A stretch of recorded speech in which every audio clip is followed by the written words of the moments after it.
Chapter 10, Home Before Dark. Jack heard a bird singing. He opened his eyes. He was still pointing at the picture of the Frog Creek woods. He peeked out the treehouse window. Outside, he saw the exact same view as the picture in the book. "We're home," whispered Annie. The woods were lit with a golden late afternoon light. The sun was about to set. No time had passed since they'd left Frog Creek. "Jack! Annie!" a voice called from the distance. "That's Mom," said Annie. Jack saw their mother far away. She was standing in front of their house. She looked tiny. "Annie! Jack!" she called. Annie stuck her head out the window and shouted, "Coming!" Jack still felt dazed. He just stared at Annie. "What happened to us?" he said.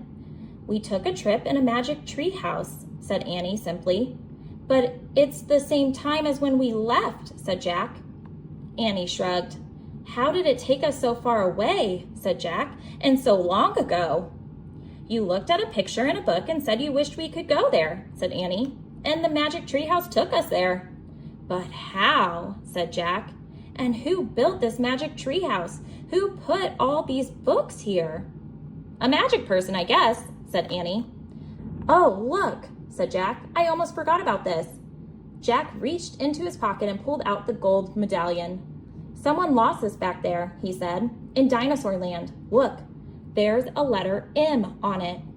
Annie's eyes got round. "You think M stands for magic person?" she asked. "I don't know," said Jack. "I just know someone went to that place before us." "Jack! Annie!" their mom called again. "Coming!" Annie shouted again. Jack put the gold medallion back in his pocket. He pulled the dinosaur book out of his pack and put it back with all the other books. Then he and Annie took one last look around the treehouse. "Goodbye, house," whispered Annie. Jack slung his backpack over his shoulders. Annie started down the rope ladder. Jack followed. Seconds later, they hopped onto the ground and started walking out of the woods. "No one's going to believe our story," said Jack. "So let's not tell anyone," said Annie. "Dad won't believe it," said Jack. "He'll say it was a dream," said Annie. "Mom won't believe it," said Jack. "She'll say it was pretend."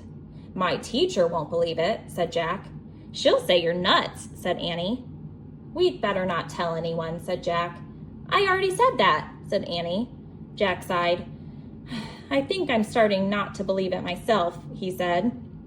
They left the woods and started up the road toward their house. As they walked past all the houses on their street, the trip to Dinosaur Time did seem more and more like a dream. Only this world and this time seemed real. Jack reached into his pocket. He clasped the gold medallion. He felt the engraving of the letter M. It made his fingers tingle. Jack laughed. Suddenly, he felt very happy. He couldn't explain what had happened today, but he knew for sure that their trip in the magic treehouse had been real. Absolutely real. "Tomorrow," Jack said softly, "we'll go back to the woods."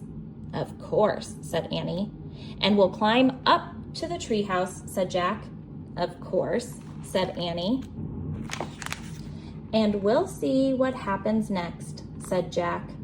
"Of course," said Annie. "Race you!"